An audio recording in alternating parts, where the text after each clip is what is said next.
Welcome to another episode of the Muffed podcast. My name is Brandon, and tonight we have Terry and we have Paul here. We're going to have a fun little discussion about Madden, and then we're going to break down some plays for you guys. Paul's been putting in a lot of work. He's ready to nerd out with his football knowledge all over you. What's up, gentlemen? How we doing tonight? Doing well. What's going on, guys? I got a defensive breakdown kink, I guess. So I guess I'm doing good. Well, I thought it would be fun, jumping the gun a little bit here, but that we're going to essentially take some plays from Trey Lance, and we're going to take some plays from Carson Wentz, and Paul's going to basically break down what he thinks about them, and he's going to kind of go in a little bit in depth into the defense and all that fun stuff. And Terry can feel free to chime in where he likes because he played the game as well. And I'm just here to ask questions. I'm the everyman. I love this. This makes my life easy. So we're going to get into that in the second half. So what I wanted to start out with is a little bit of Madden just came out with a little bit of a franchise trailer. And I know Paul and I got like super into Madden a couple of years ago as far as like just the different aspects of the game where you could play together. And I know him and I also love franchise with different sports games as well. So it's been a big, shall I say, subject of ire for EA over the last several years with the fans, because the fans have felt progressively like they have gotten less and less love when it came to franchise mode. So what I'm going to do is we are going to show the trailer for their new franchise stuff. Now, again, I can't play the audio because I'll get flagged for that on YouTube because fun times. Let me also make sure for you guys, not for the people at home, but for you guys that I share my screen with you. Wait. What's the Jurassic World game you have? Is that like a park builder? It is. You get to Jurassic like World make... park builder? Yeah, they're getting ready to come out with a new one. That's why I was checking out the old one. You build a park and you have guests come in and you get to make dinosaurs and stuff. It's cool. I remember they had it on it was like the original Xbox or something, and then dinosaurs could get loose. Yeah, and this one wreak too. havoc Yeah. in your park. Yeah. Or you could just like theoretically just make a T-Rex enclosure with no walls. Let's see how this goes. Yeah, it's good times. Did you guys see that characters and actors from both franchises, Fast and the Furious and Jurassic Park, are trying to get the studio to do a crossover? Yeah, I actually did hear that. That's fucking ridiculous. I would watch the hell out of that. I feel like I would watch that. I would too. I mean, but it's just crazy where they're going with movies. It's anything with The Rock, dude. Like The Rock has to be within anything, but I don't think he's actually in the new one, is he? No, The Rock's done with it because him and Vin Diesel couldn't get along. That's right. They got the other wrestler dude. But all right, I will bet anybody that Vin Diesel rides either a Velociraptor or a T-Rex $10,000. I will bet anyone $10,000 if there's a crossover that happens. How about he gets eaten by a Velociraptor or a T-Rex? I think that would be much more entertaining. Nah. You know the only thing that'll stop a dinosaur's appetite? Vin Diesel? Family. Oh.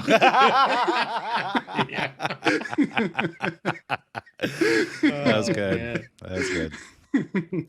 All right, so back to Madden. We'll go through this, and this is the new trailer that just got released. It has the same entrance as the other one did, where you see Brady and Tua and all those guys coming in. I do think the flyover is kind of cool. So the flyover is pretty awesome. And did you guys think that was pretty? That's like a nice little added addition to the beginning there. I thought that was cool. I'll give him that. Now this is I think the other it's cooler thing. to see Trevor Lawrence in a jersey, but that's just me. Oh yeah, totally. But I think you always expect the roster updates. If nothing else, Madden's good for roster updates. So that's the least of what I expect, is you're at least going to have the new people in here. Now it's weird. Tua looked really realistic. I wonder how realistic they're going to show him on the sideline crying when he loses his starting job. Now, this is another one of the things that they're adding back into the game that they took away from the game as one of the old aspects, which is super fans. Now, one of the things that I thought was really hilarious is I heard recently that they couldn't actually afford, this is what they said, to pay for the actual super fans, the people that are in the crowd that everybody knows from the games. So they had to like create their own super fans for like each team. And it was like, I'm pretty positive most of those people would sign over their likeness for free if EA just went and asked them, like, hey, I'll immortalize you in a video game where you get to be the super fan for your own team. And like, they just couldn't be bothered to go do it. Well, I guess I could understand it because you've probably got some like Cleveland Browns fans wearing those paper bags and they don't want to reveal their identity.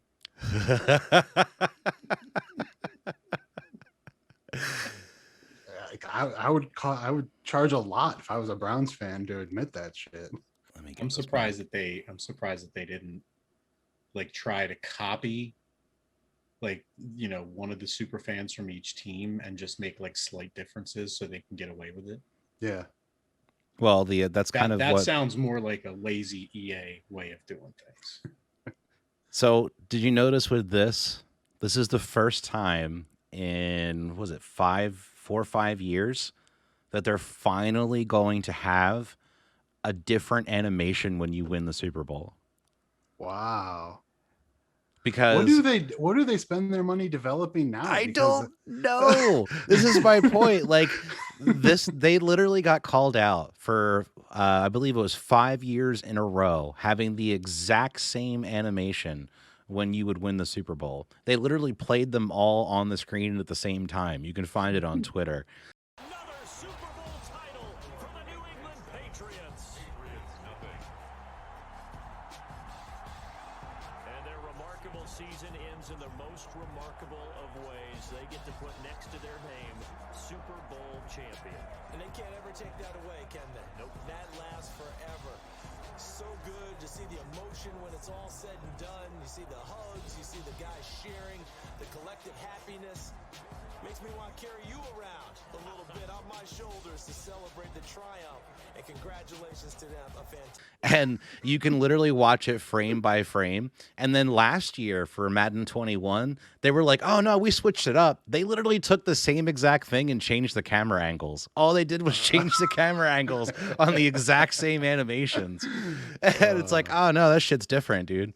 So I wanted to make sure I stopped this and mention this because this is the first time they've updated what it looks like when you win the Super Bowl in 5 fucking years in Madden. It's insane.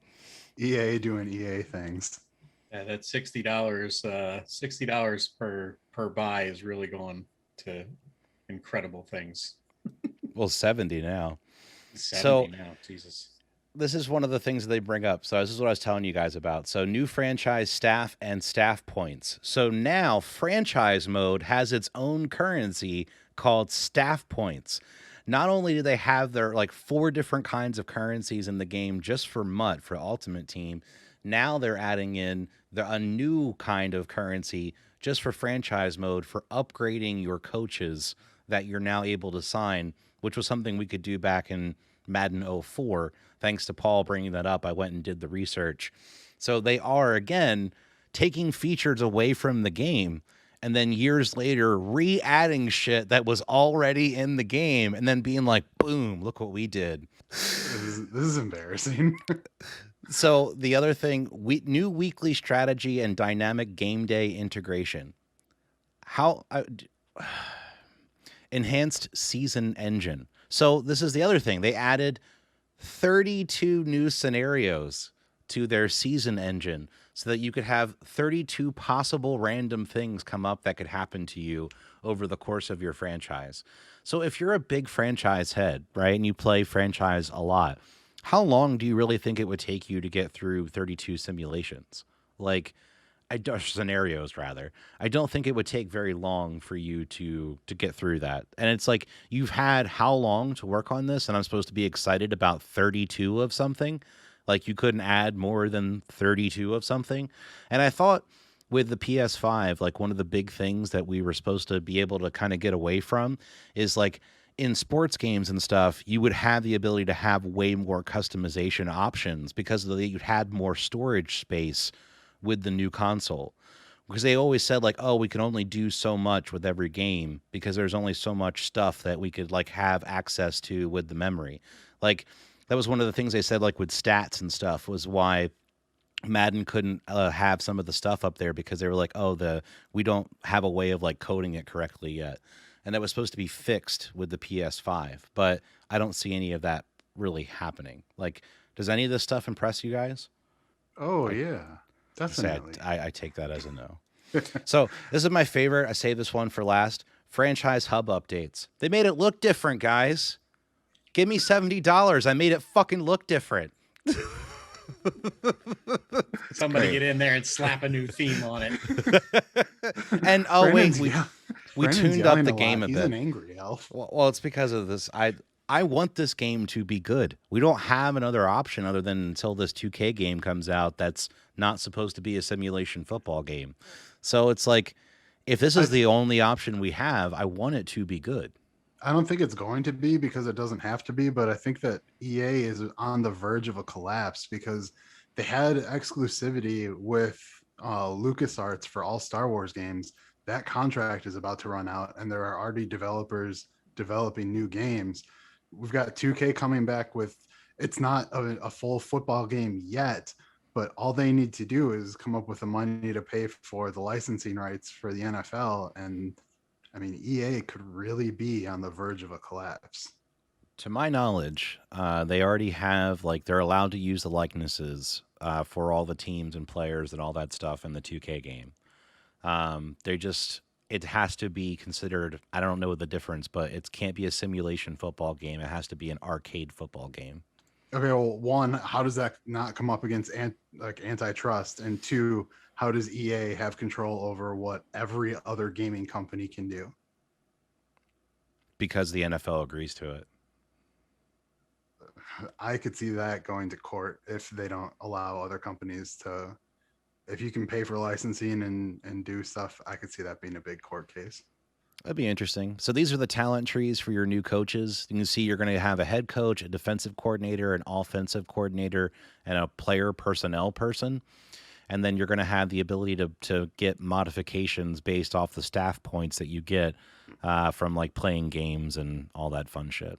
Can you take control of your athletes and tamper without tampering like they do in real life? Like, can I sign Jarvis so that I can get another wide receiver? Like, it'd be fun if you could be like, yeah, hit this person up on Twitter and be like, come to my team. So yeah, I just thought a little bit of this was interesting to mention. I just kind of wanted to go on a little bit of a rant, because just in like literally the first minute of this, it literally like triggers me with like 4 or 5 different things, because of like the Super Bowl part and the coaches part. Here's the scouting thing. As you can see, they're going to make some different changes to it, which all in all, I don't have a problem with. But this scouting thing isn't even going to be in the game when the game drops. This is going to be available in an update whenever the hell they get it done, which they don't have any promise as to when that's actually going to be. Like, it could be halfway into the season. Like, who the hell knows? So, like, all this looks well and cool. Baseball's had this for how long? Like, where you could do this. From my understanding, you're going to have national scouts and regional scouts. And you're going to have these guys are going to move up and down the board all throughout the entire year based off of their actual play. So, I mean, like, some of this stuff is just like, why wasn't this stuff in the game to begin with? Like, It used to be. yeah. Like, everything that's in here was in older versions of Madden. So it's just, it is something that's, so here's like, you can do goals. Woo! You can set a goal every week, guys. You can set an offensive goal and a defensive goal, apparently, and then you can see if you can keep that goal. Mind blown. So check it out if you want, I guess. I think I'm going to be out on this year's Madden, unless Paul strong arms me into it, because we want to play at some point. But even What this do I have hub, to do to trick you into think that I'm going to buy it so that you will? yeah, right. So even if you look at this stuff, I mean, these are the updated hubs as you go through, and here we go, and you can kind of see like you can set the game plan. This is like the worst looking Russell Wilson. like this looks like Xbox 360 Russell Wilson. Like when I saw this, I was like, wow, that's the one you chose to show off. Like that looks awful. That's like pre-Ciara Russell Wilson when he was running around in like polos and khaki shorts before she like gave him a makeover. Yeah, like I'm pretty sure if his wife saw that, she would not be too pleased. Like this looks like nerdy Russell Wilson, right? Oh, and then I thought this was good. So here's Andy. This is post weight loss Andy. Like it's crazy to see when you actually, like, I remember growing up and you would see Andy would always be like the absolute biggest guy coach that they could like code into the game. That would be Andy Reid. And now he's looking svelte, man. And even artificial Andy Reid is looking svelte. Wait till that mid-season update. He'll be a little bit bigger by then. After he always picks up some weight throughout the season. Yeah. And so this is going to be interesting. You actually have to like go through and like you get asked questions to my understanding now, and then like you have to answer them. But like here's your updated franchise hub.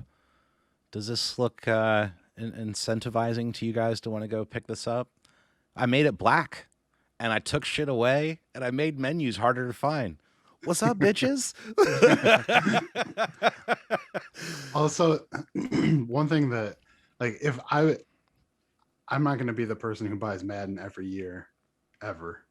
But if I wanted to buy it and keep it for a few years, what are the odds that there's going to be 18 games next year instead of 17? And they're not going to add that in as something in a free update. They're going to make you go out and buy the new one to get the correct number of games. Like I just have no incentive to buy this game because even if I wanted to just chill on franchise, I'd want the update so I can play in the correct number of games. Also, that how long until we have a 6,000 yard passer in real life? But this just seems like, I don't know. It seems very half-assed. Yeah, I feel like that's kind of the main running theme that I've gotten out of Madden over the last 5-6 years. But hey, man, props. They make billions of dollars, literally, off of this game every year. Because people buy it for Ultimate Team. And Paul and I 1 year got into Ultimate Team because you can play the mode together. And so him and I were playing it quite a bit. And it's like insane how much they nickel and dime you. It really is. And the fact that there's like not even just one type of currency, there's 4 different types of currencies for you to get players. And then when you unlock a player for you to use on your Ultimate Team, they're like a shit version of that player. So like you see Keenan Allen on the screen, you'll get like a 70 overall Keenan Allen, and then you got to pump points into that Keenan Allen to make him 94 overall Keenan Allen. Like it's the biggest ripoff in the entire world. It was fun, but it's so pay to win. It had what? I'd say we played it for maybe 10 or so hours, and then we got bored, maybe a little bit more. Yeah, I think it was probably a little more, but like not much. All right, guys, I'm super duper excited for this particular segment. This is something Paul and I have been working on for a long time as far as the idea of it and trying to work it into fruition. So this is going to be our first iteration of it, and then we're going to we'll tweak it, I'm sure, from here and kind of figure out exactly how we want the segment to go. But essentially, Paul picked. I got every career Trey Lance throw, right? I sent it to you. It was every play, so I had like his runs in there and stuff. It wasn't every snap, but it was every play that he was doing something. So it was a quarterback run or a pass. And it was like 300 something plays, wasn't it? Yeah, it was like 3.5 hours long, I think. Yeah, so I sent that to Paul. I'm like, pick some plays, and then I want you to pick the narrative that you want to basically run with it, and then I want you to just kind of go crazy. So in this particular segment, I'm going to do my best to be Paul's bitch, and I'm going to let him kind of basically take it from here. That's your job every day. Yeah, right. And then I'll try to start and stop as he needs, and then we'll just kind of see how this kind of goes. If we eventually can get it so that I would love to get it so eventually he could actually telestrator this, and he can do his boom John Madden impression and whatnot. But we'll see what we can do with that in the future. But this is our first start. So we're going to go through some Trey Lance plays. And then after we go through that, we're going to do some Carson Wentz plays. And then we'll see where we're at. Cool. So for Trey Lance, I just wanted to pick three plays. I wanted to have one where he looks like a solid prospect in the NFL, and that's what this first one is. So here we go. We've got the defense lined up, kind of a standard. It looks like kind of a nickel package because they've got spread. Looks like it could be either man-to-man, and then you have a deep safety covering over the top. And then what you're going to see is once it plays, you have one of the linebackers coming in and being the fifth pass rusher. So Brandon, if you want to go ahead and play.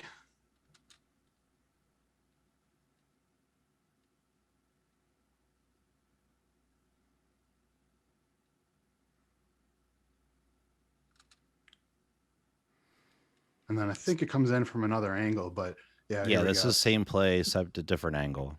Yeah. And this is what you're betting on when you're coming in for Trey Lance and you're taking him as high up in the draft as you did, because he only had one full season as a starter and he won a national title with it.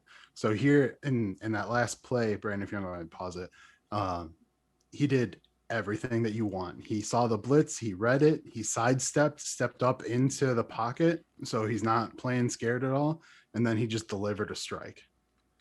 So you see the sidestep there. Sidestep, keeps his eyes downfield, steps up in the pocket, and then just delivers to the open part of the zone. So perfect. That's what you want out of a quarterback in college. Thoughts, Terry? Anything you see differently? Or no, I like the little, like you said, little sidestep was nice, and he kept his eyes downfield and waited for the guy to kind of sit down and it looked like he found the soft spot to put it in there. Yeah, exactly what you're hoping for when you have someone with a free rush coming in. I mean, yeah, he looked pretty collected there. He could have panicked. He could, like, right there, he had a slight running lane if he would have panicked and tried to go right then. But then you have 92 is quickly closing that gap. Yeah. So I this was perfect for me. He went in and did exactly what I would have wanted. Positive play on something that could have been negative. This is the one where Trey is going to get injured if he does this in the NFL. He will be purple, black, blue, all kinds of bruises. He will be bleeding on the field. So here you go. It looks like you've got a pretty tight formation for the offense. James Madison didn't seem to do a whole bunch of mixing it up on defense. They're pretty solidly putting in an extra rusher. They're playing one deep over the top, and it looks like this one's man-to-man because it looks like you've got press coverage on the top. So, Brandon, if you want to go ahead, this is where Trey Lance just kind of falls apart. So, like, for myself, just before we even start this, because I know usually, like, if you put somebody in motion, you can kind of see a little bit more if they're running man or if they're running zone. But what about this? Just looking at the play pre-snap tells you it's man. The top corner, it looks like he's playing bump and run or some sort of press coverage. And you're not going to do that in zone when you've got to cover just a very specific part of the field. Here, it looks like they're trying to slow somebody down. And usually you're only going to do that when you're playing with an athlete, who can, one, keep up, two, kind of compete and not do anything. And generally, like especially in FCS football, they're going to do this if they have help over the top. So it's this, to me, just it looks a lot more like man-to-man. And then if you look right below him, you've got the slot wide receiver one step down, and then he's playing like an extra yard or yard and a half off. So it just looks very much like man-to-man. Obviously, they could be disguising it and switch up to a zone because that's what you want to do. You don't want the quarterback to know what you're playing. You want to keep him guessing. But just pre-snap without any motion, this to me looks man-to-man with with the safety over the top. Yeah, linebacker would be on the running back, and then the outside edge guy, I think he's just playing the rush at that point. On the bottom? Yeah, this guy bottom, or down there? Number 8. I'm looking at the defense. Oh, defense. I'm sorry. Defense on the bottom. This guy. It looks like he's either pass rushing or he's got the flat. And then the other two, like the two safeties, they're basically just reading. It looks like they'll pretty much just read what happens with the two tight ends at the bottom. One of them will go with him, and the other one will probably flow over to the center field position if it's a downfield pass.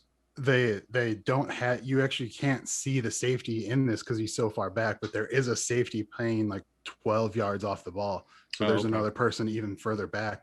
But yeah, those two guys on the bottom right of the screen, they're reading both the tight ends on the bottom of the North Dakota State formation. So it looks man-to-man just from the look. Yeah. Do you think this is like an option handoff and then over here? Like, where do you think this broke? Like, what was the intentional play do you think they might have been going for on this? If you had to guess. Me? Because I haven't seen the play yet, but I would say it looks like it's going to be a zone read run. You think it's zone? Why do you think zone read run? Because they got the double tights on the right side, and then the play actually the play will start to flow to that side of the to that side, the power side, and then he can hold it and see if those two receivers run those guys off. And if it kind of looks like that's where they could go with this. I disagree with that because I think if they're going to do a zone read, that it'd be more of a spread formation look, so you can get more of the defenders out. Because like the whole reason spread came to be a thing was because smaller schools weren't able to compete with the athletes that like Alabama, USC, Notre Dame were getting. So they had to scheme up ways to get around it. And the way to do it was to get a bunch of fast guys who were less talented and throw the ball.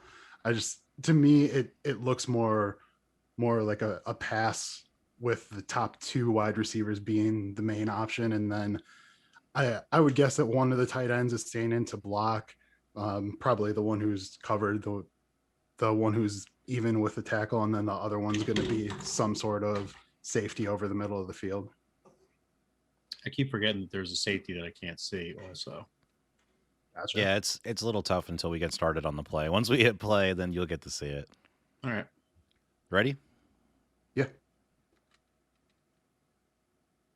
So things go badly for him pretty quickly. This play falls the fuck apart. Because I mean, if you watch the battle it's in here, this is the center, right? Yeah, his center just gets beat right off the ball. He gets completely destroyed. And I think that just completely puts this to shit right away, because you couldn't have handed off to him because this dude would have had him for lunch. Well, I mean, they're also, you can tell right away if it's going to be a pass or a run by the way that the offensive linemen stand up. So it is a designed pass because everyone goes into pass block. I just don't think the center knew what he was. I don't think the center knew what the cover, not the coverage, the protection was, or he really messed up. So if I'm looking at this, you're saying the way that they stood up to engage the defense is what lets you know right away that it was a pass. Supposed to be a pass. Yeah, because if they stand right up, it's a pass. If they come at you, then it's a run. So that's how. So if they retreat, you're saying then that would be a pass. But if they engage and come up, then you know they're going to run it. Yeah, because otherwise you get illegal man downfield on the offense. Okay. Because as a pass blocker, you've got 2 yards to work with before you get called. Okay, so you can see how they didn't come up into it; they kind of dropped back from it. I get what you're saying. And then both the tight ends on the bottom are running routes too. What were you gonna say, Terry? I don't know what the hell that center was doing. He's like looking to the right. He's looking to the right, and the guy just swim moves right around him in 3 runs. Like, what the hell were you doing? Making that guy look like Javon Curse. Look at him. He's like, oops. Actually, like, where do you think he knew it all went wrong? Do you think right there? Like, why are you looking down at that linebacker, dude? Yeah, you're not going downfield. His eyes are looking down here, and this dude is just whoop right over the top. Yeah, so you've got three linemen on 2 linemen there, plus the running back who's way too small and The college running back doesn't do dick. Yeah, he just goes up. He doesn't come up. He doesn't come up to protect them either. He just runs away. If you're 150 pounds as a running back and you see a 320-pound guy running at you, are you gonna hit him or are you gonna try to run away? You at I'm a least try fake and trip cut- chop at least try block and that cut the guy. motherfucker. At least try and cut him. I'm like, oh, my cleat got caught. I tripped. Oh, damn, sorry. Sorry, coach, I don't know what happened. All right, let's see how this plays out. So then you've got Trey scrambling around. The center finally catches up. Yeah, and I love it right here. You're like, oh, he's toast, right? He's absolutely toast. Okay, so this is where he's going to get injured because you can't do that in the NFL. Because I don't care if it is the smallest free safety in the NFL, that guy is going to obliterate the quarterback, and you're going to get injured. And this, yeah, oh yeah. Like, Oh, I mean, here we go. better, Dog Terry. pile. It Dog gets pile. better, Terry. Dog pile.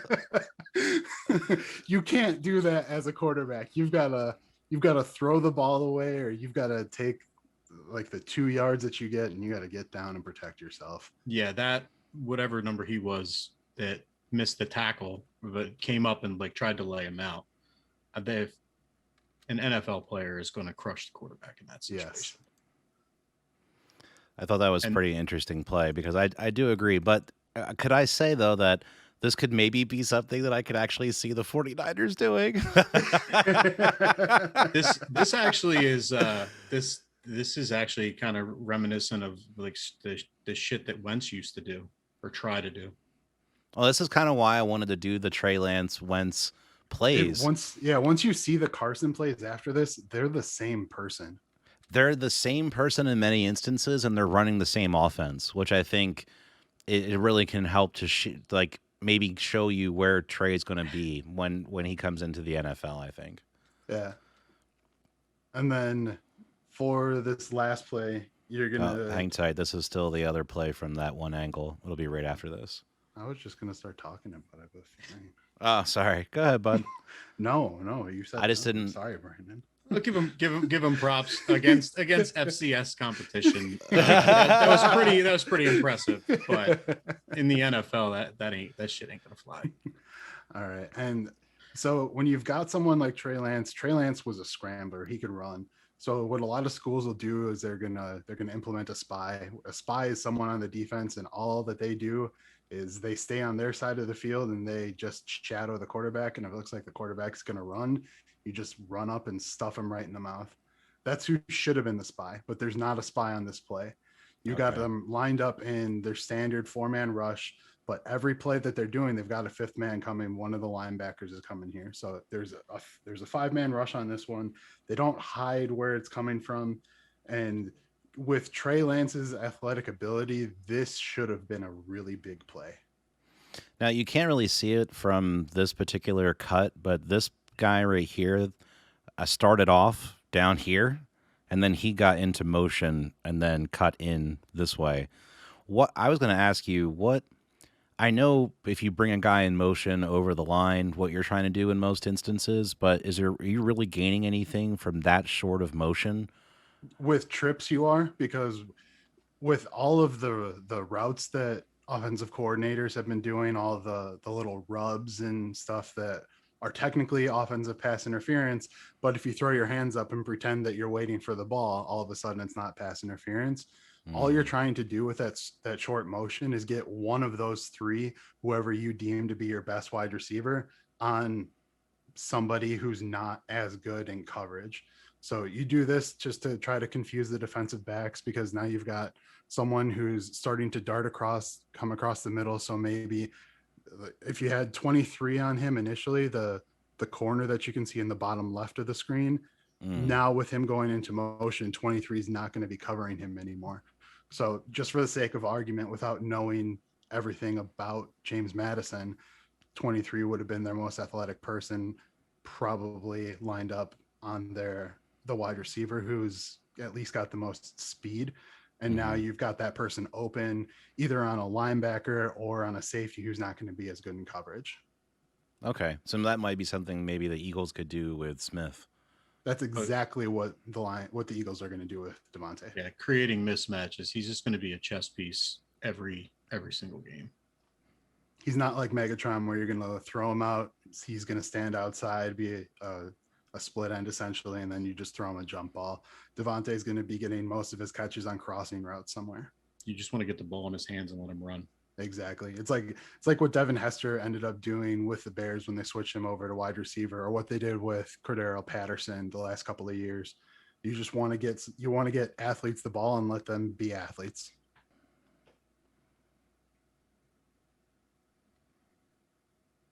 So does that not scream Carson Wentz? Sorry. No, you're good. So Terry, this is what I wanted to ask you. So you saw exactly what Trey Lance did.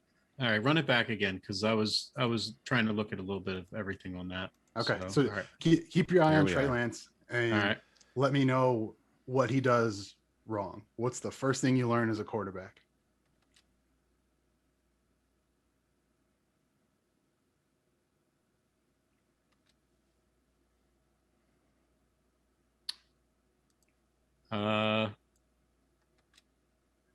Rolling out, throwing across your body to the middle of the field in the NFL. Oh, okay. 99 times out of 100, that's going to be an interception.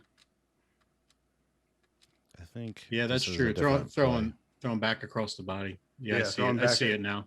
Yeah, there's a lot going on. So, but that was just the first thing that I saw in this play. Like this could have been a little bit of a scramble. You could have hit the tight end who was right in front of you and gotten 5 yards or so, but instead you're going to risk everything. And you can get away with this a little bit in college, more so in FCS than you can against like the SEC or Big 12 defenses. But as soon as you get into the NFL, there's not a single slot corner, even a safety who's going to be able to take that and run with it. Like that is a turnover in the NFL. There's definitely going to be a lot of situations where there's going to be either someone in there, waiting for you to throw that duck across your body and just, break on it. So I see two people that are wide open. Like the guy who went in motion looks like he might be open. I can't see from this angle. But the tight end is wide open too. Yeah, that's why I'm saying you got to give it to the tight end, because he ends up throwing it across his body. That's a turnover in the NFL. That's why he's not ready to be an NFL quarterback, and why he shouldn't have been drafted in the first round, because he doesn't have enough snaps. There's nothing against him. This is his first year starting. He's a freshman in this game. So this is obviously the national championship, so it's the last game, but he's still a freshman. He doesn't have enough miles on his engine to know what he should and shouldn't do yet. This is the downside that you get with drafting Trey Lance, and this is why you don't draft him with a top first-round pick. He's got some decent little make him miss wheels, though. I feel like he's somebody that you can mold. I don't know if I would have taken was a number 3 overall shot on him, though. Was it 2 or 3? I think he went 3, but 3. This is why I was saying he was a 3rd to 5th round pick, because he's played 1 full season as a starter. He played 1 game last year because he sat out the FCF season because the FCS played in spring, so he wasn't going to play and get injured for the draft. So he has 1 season as a starter, and typically 1 season starter guys either aren't good or need time to develop. So just taking him 3rd is a very piss poor decision. I picked this particular play because I feel like this, when you see the Carson Wentz plays that we picked, this is like the most Carson Wentzian play out of all the ones that we had gone through. But I think if you look at a lot of these I was calling him Scurred Carson earlier as a joke to Paul, before his injury, pre-injury Carson, I could see him doing a lot of these things. Now, anything you want to say about this pre-snap, Paul, before I run it? No, this is the same thing it just appears to be how James Madison defended him. You've got the guy on bottom, number 8. He's going to end up becoming your 5th rusher. And this is the play where it should have been a big run as you see it develop, but then I think he second guesses himself, cuts wrong, and then it turns out to be nothing. And I don't think that anybody is really gonna. Well, I mean, who knows? With Shanahan trying to save his job, might throw somebody out to get injured. But this is a play that he's not going to really have to worry about as much in the NFL unless it's a scramble. But this is this really is like a last year Carson Wentz injury play.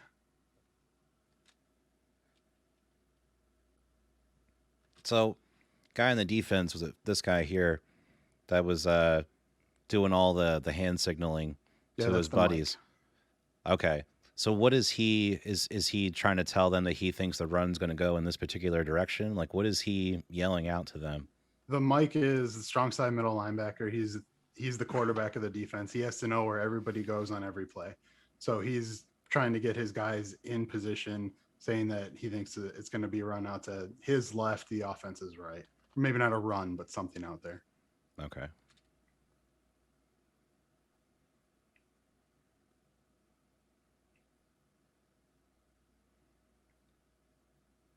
So yeah, the last play, I think, extremely Carson Wentzian that you can see. This is something that I could see happening with him because obviously we saw with the Eagles the breakdown on the offensive line quite a bit, and I think you've got the check down right in the open flats right there. He could have gotten yards, but I mean you're just putting yourself in a position to get injured as a quarterback doing this in the NFL. He could have did the slide there as well and got himself out of harm's way that way as well. So I see a lot of similarities with these guys. Obviously, roughly the same age and offense and all that fun stuff. So there's going to definitely be a lot of similarities there. Go ahead. I'm sorry. No, Carson's older in this. This is his first year as a starter, but he's also had more time on the bench to develop. Oh, good point out. I was going to surprise you before we'd had a chance to meet up and talk about everything ahead of time and just be like, oh, I found some footage for you. And then see what your reaction was. But I think this all worked out pretty great. So let me get this up to the first play here.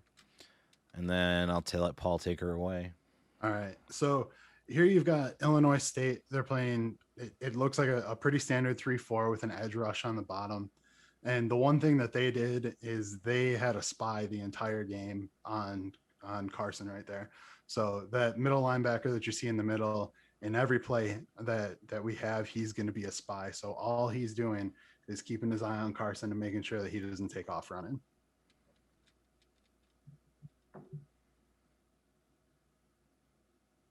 You think Carson saw this guy up here? You think that's why he went into the extra little call there? Maybe. He looks Maybe like he looks like he's coming. He looks like he's staring right at the guy right now. Oh, he's coming. Yeah. Oh my God. Oh, God. So is this not? I've seen that play so many times. Is this not pre-scurred Carson, like pre-injury Carson, like to a T? That's why. Was last year. How many times did he do that? Where he felt it, rolled out left, and then. But the difference is NFL defenses get him the first try. They're not getting them on the fourth or the fifth try. Yeah, well, he do it against the Cowboys, and then he got crushed and fumbled the ball, and then I think they ended up. I don't know if they ended up scoring on that play, but they definitely took the ball away. Well, there's a big difference between a DN who can run a 4.4 and a DN who can run a 4.9. Yes, exactly. The biggest thing that I noticed on this is the spy on ISU. He is not very quick. No, he's not. slow to react. He's got a poor angle right there, and he misses a wide open tackle on a quarterback. You can't do that unless the quarterback's name is Lamar Jackson. That is excusable. That is true. Very much true. Do you think both of you guys are defensive guys? I know you played a little bit of offensive line as well, but when you have this guy set that far back, do you ever think he's getting that ball? Yeah, 7 yards is standard for a single back. Okay. At least he got up into the guy like twice. Oh, yeah, he did his job. Like, I have no issues or nothing bad to say about the running back on that play. He did his job. Nah, he picked him up the way he was supposed to. All right, so this is the second one. Paul, I'll let you take her away. Let's let this guy go into motion, and then I'll pause it. So on this one, we've got a jailbreak blitz coming. So we've got 4 in coverage, all dropping back into quarters, and you've got defensive backs that will not make this mistake in the NFL. Probably wouldn't make it at bigger schools in college. So just go ahead and watch this. But this is the only reason this play works is because it's a lower division in college. We got 6-man blitz there. No, 7. You've got someone 7 coming too. Yeah. Oh, we got one of the linebackers coming as well. Yeah. Yep. There's 4 in safety. You got 7 that come. Well, they're asking for it with that formation. Why is that, Terry? Look at that bunch formation. Everybody's all These guys, you mean? Crammed in tight. I mean, No, he's talking about the wide receivers on the both wide sides. receivers. You have like that H back, and then the wide receiver and that like jack set on pretty much both sides, except the other side it's a receiver and a slot receiver combo. Like everybody's in tight, so it's a good time to throw a zero blitz in. Well, yeah, it's a great time to do it if you have the athletes that know what they're doing. Yeah. No, trust me, it's yep. Mm-hmm. And then huge play makes Carson look great because that's doesn't it like a 60-yard play. Yeah, but that guy just got wide open. I mean, Wentz should have been tackled twice on that play. Wentz should have been tackled twice, but the bigger problem he should have been dead to rights right there. He pump faked that guy. All right. He made a nice move, but that guy still should have at least held him up. There should have been a defensive back somewhere near the receiver when you've got a zero blitz coming. Yeah, well, I think he got excited that they were about to do a sack dance back there. He wanted to get involved. That guy way behind.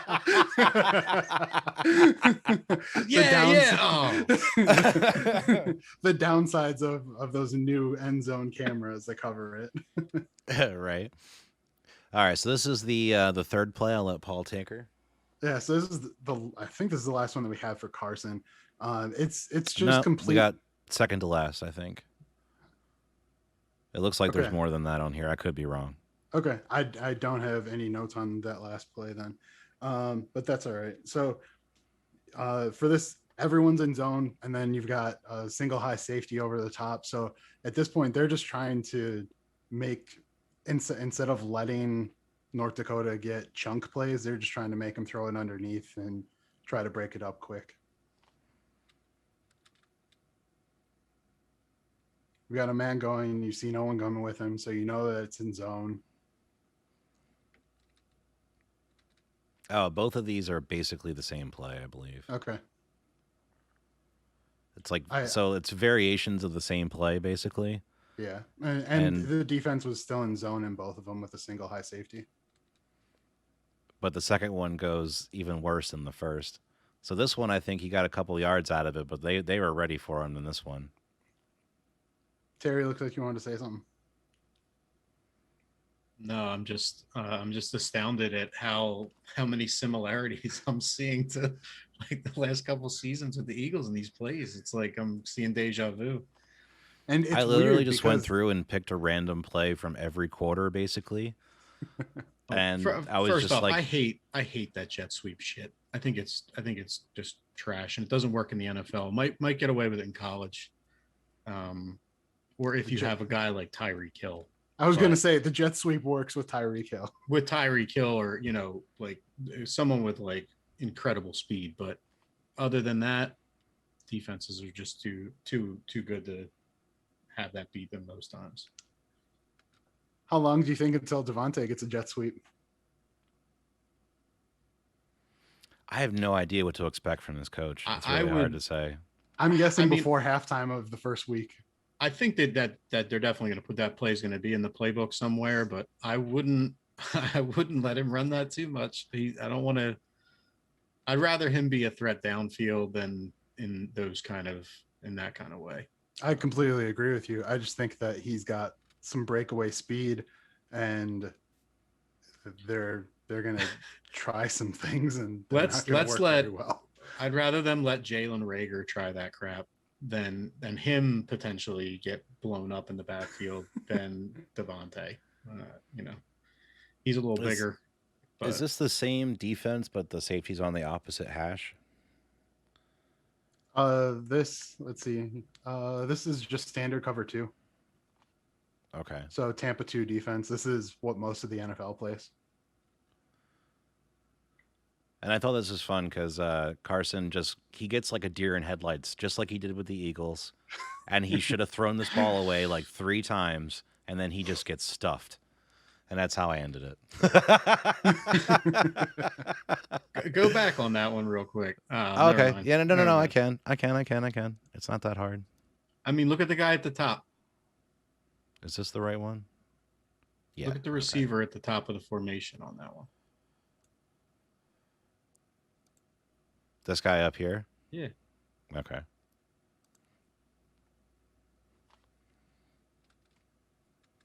He's got the outside leverage on him. He could have put one up in the corner, tried to place the ball nicely, but then he started looking around too much. And Well, then You know who else did his that? his guy had him beat. Yeah. Yeah, I my- think that this is the downside of taking quarterbacks who start one season in college. I think that we're running into the same thing with quarterbacks now that we're running into with NBA draft picks, where you've got the one and done players coming in. They look pretty good, if not great, in college, but you're playing much lower level talent. No one is sticking around to develop anything because they think that they learn everything they need in AAU ball, which is interesting because we have more foreign players now than ever. And most of the foreign players are making a lot of noise in the playoffs this year. But so you've got quarterbacks that they have one great year. Obviously, if you're being told that your draft stock is high, if you sign one contract as a first round pick, you're set for the rest of your life. If you don't just throw your money away. But you've got people. Do you remember Jevon Sneed? He played at Ole Miss. I remember Willie Sneed, not the other one. I mean, the name sounds familiar. Yeah, I can't say I recall. 100%. His junior year at Ole Miss, he tore it up. He lit up the SEC. If he came out, he would have gone, like, it would have been a struggle on who to take first between him and Sam Bradford with the first pick. And that was the last year before they put the limits on rookie contracts. So he came back for his senior year, sucked, and went undrafted. So if you've got your chance to get into the NFL, maybe be a bust, but set up your family with generational type wealth, even if you only get that one contract, why wouldn't you do it? So like, I think that we've got people, unless it's someone like Trevor Lawrence, who, I mean, that dude is just insane, huge size, lots of upside, and everyone thinks he's going to be great. But if you're going to North Dakota State, most of the time you're not going to be a Hall of Fame quarterback. And I'm not by any means saying Trevor Lawrence is going to be a Hall of Fame quarterback, but he has, going to Clemson and being a 3-year starter, a much better chance to succeed because he's just played that many more plays. He's got more football knowledge up in his head. And you've got these players that are taken with high draft picks, and then they're rushed into play to justify to the fan base and to upper management where they were drafted. So you're just throwing these kids in to play on Sunday, and when they shouldn't be there yet. Yeah, definitely agree. Even guys like Trevor Lawrence, I mean, he struggled in games against tough defense, the tough defensive opponents. I mean, Ohio Hey, you State. don't say that. He is an angel. Have you seen is. that hair? He's going to Have be you very seen good. That hair? He's going to be very good, but he's not opposed to struggling. He's going to probably have his struggles in the first season, but he's definitely more of a veteran, battle-tested guy than an FCS guy that you're banking completely on the upside, the ceiling potential, whatever. But you're right. I mean, most of these, like, if they throw Trey Lance out there, Garoppolo could get hurt at any time. But if they were to have a plan, and let's say, I don't know why They but it just really popped in my shouldn't. head that They Garoppolo really is should. get injured I in a mean, huddle. if they're going to be any good, he might come in for the last couple of games of the season in like mop up duty if they already have things wrapped up. But other than that, if you try and rush him out there way too soon, it's gonna cause more issues for his career in the long haul. Oh yeah, definitely. Omaha. that's- Omaha. Oh, my back. Oh. Omaha, fuck.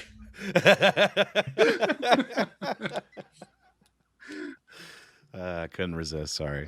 So the last thing we're going to go over tonight is there was a tweet that came out, I believe, by Greg Olson. And I don't think there's any explanation that I need to give for who Greg Olson is. So he came out with a tweet that says, we have to do the same shit that $15 million left tackle has to do, and we have to run routes against the same guys that $15 million wide receivers have to run routes against, and they're going to pay me $7 million. So what do you guys think? Do you guys think that the tight end is undervalued in the NFL? I do. Yeah, I agree. And personally, I think most players outside of top end wide receivers and quarterbacks are underpaid. And I think left tackles are pretty overpaid as well, because there's a couple of them getting quarterback money now, and that's ridiculous. But quarterbacks make so much that there's not a lot of room left.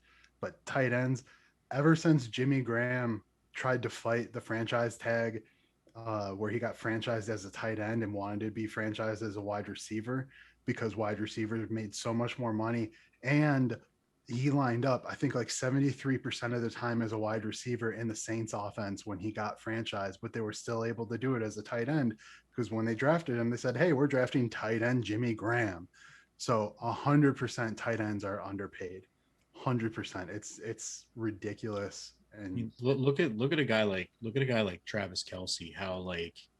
who that? How important he is overall in that team. I mean, he catches more balls per year than Tyreek Hill, and he stays in and blocks. And he's not the biggest guy playing tight end either, and he gets in there and he works on the blocking side of things. And then you got a guy like George Kittle's almost in that same. He's in that same class. He's a better blocker than Travis Kelce, but he's equally as effective with the ball in his hands. I mean, I think it's kind of a slight to those guys, because they're actually doing more than the receiver is actually. The receivers are stalk blocking downfield. Like, these guys are actually going up against some bold friggin' defensive ends and big linebackers and stuff. It's a lot different for them. So I agree. I mean, it's just a way to cut the salaries down for certain positions. And it's I don't know how they're going to fix it, but I think they definitely should get closer. If not wide receiver money, they should get closer to it, because they deserve it. But maybe because there's less overall high end tight end talent in the league. I mean, maybe there's like 6 really like top guys, and then the drop off after them is like enormous. I'd have to look. I think there might be more than 6 that I would say. I do think it's funny that they had that tight end summit or whatever, where they had, I think it was 49 tight ends come, and they didn't invite Tim Tebow. Yeah, and then they were like, "Oh, I didn't have enough space for him, man. Didn't have enough space." I was going to say, for Paul, I was going to give you some credit, because you were the one person that brought that up first for the whole Pitts situation, and I think Kyle Pitts will end up possibly running into this problem that Greg Olson is espousing about now down the road, because he was drafted as a tight end. Yeah, I think you're right. Spot on that. The one thing that might fix this is there's about to be some big increases in the salary cap over the next few years. Like, I want to say next year's salary cap is already it's over $200 million, and this year I think it's like 178. So it's a big increase. So where's that extra money going? Our quarterback's going to sit there like Aaron Rodgers and continually bitch about how, hey, I want to be the highest paid player on the team. Hey, why don't you go out into free agency and get me a wide receiver? Maybe because we don't have any fucking money. So I think that it's going to be really interesting to see where this boost in salary goes. Is it going to go to the quarterbacks? Are they just going to hoard more of it, them and the left tackles? Or are you going to see more teams start to actually balance out and be able to pay more players I don't want to say a fair salary, because any salary in the NFL is ridiculous, but a more fair salary for their value that they bring to the team. And tight ends like Kyle Pitts, I'm going to be shocked if that guy is a bust, because I think that he might have the most upside of anybody outside of Trevor Lawrence in the entire class. But when they traded Julio, that was my first thought: is Pitts must be a monster. Well, maybe, but they also got more than they should have for Julio. And I think that Calvin Ridley I think he's a very solid number one wide receiver to have. So between him and Kyle Pitts, I think you've got a really good tandem. Yeah, they're like, their differences in their style is going to work really well for the offense, because they both have they both are, receiver, whatever, but they have like completely different skill sets as far as the way that they're going to actually be used.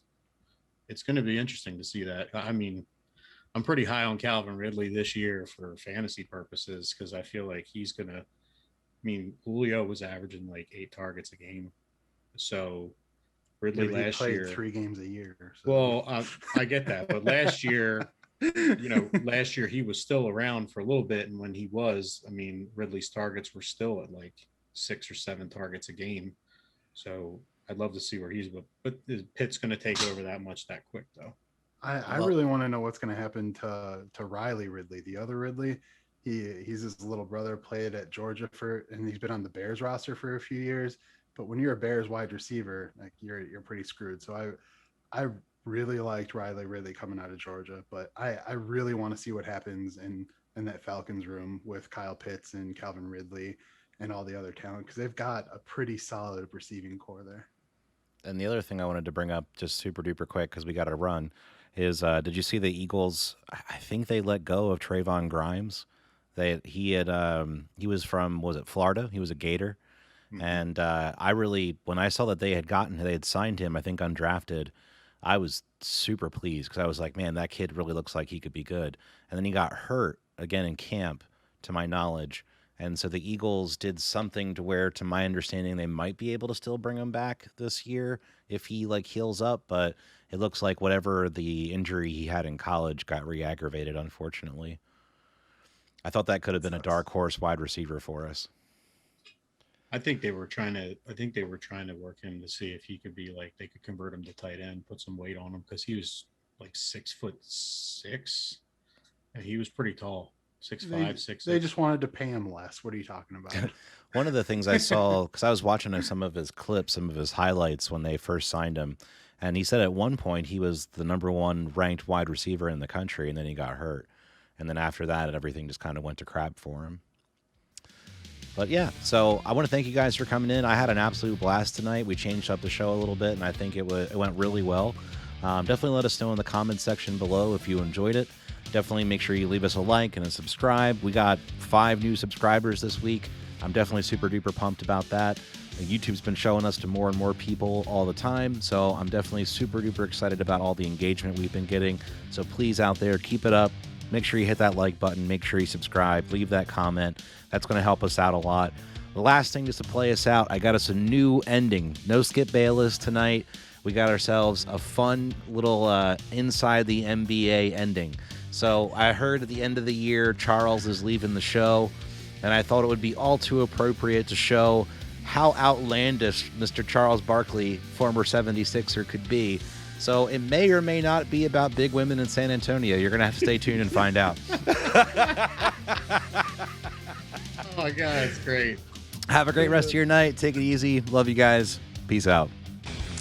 What kind of women are in San Antonio? Oh, some big old women I'm just down checking. there. Why would you say that? That's a gold mine for Weight Watchers. Them Say that. Why does every conversation about San Antonio eventually come around to? They have spandex in San Antonio. Oh, no. And Victoria definitely a secret. Oh, man. They can't wear no Victoria's Secret down there. It's a How do you like the Riverwalk? Oh, that's a creek. It ain't a river. Come on, man. Well, first of all, I've never said they didn't have good-looking women in San Antonio. Yes, you did. No, he didn't. I've never said they got. First of all, You never did. You're right. You're right. Listen. I'm telling you the truth. I think it's a great city. I think they got the best organization in the NBA, but they do have some big old women down there. I mean, come on now. See what you do to him every time you go down. I'm telling you, man. They be woofing them children. None of those. Hey, but none of those. I'll be interested to see what happens. I know Horizon's going to be out before the end of the year, the second Horizon game. I don't care. The only game that I want and that I'm looking forward to right now is Star Wars Legos, the Skywalker Saga. That's it. That's all I want. I don't even like seriously want or need like a huge big game. I want the new Star Wars Legos. How fucking difficult is this? You're an oddly complicated fellow there, buddy.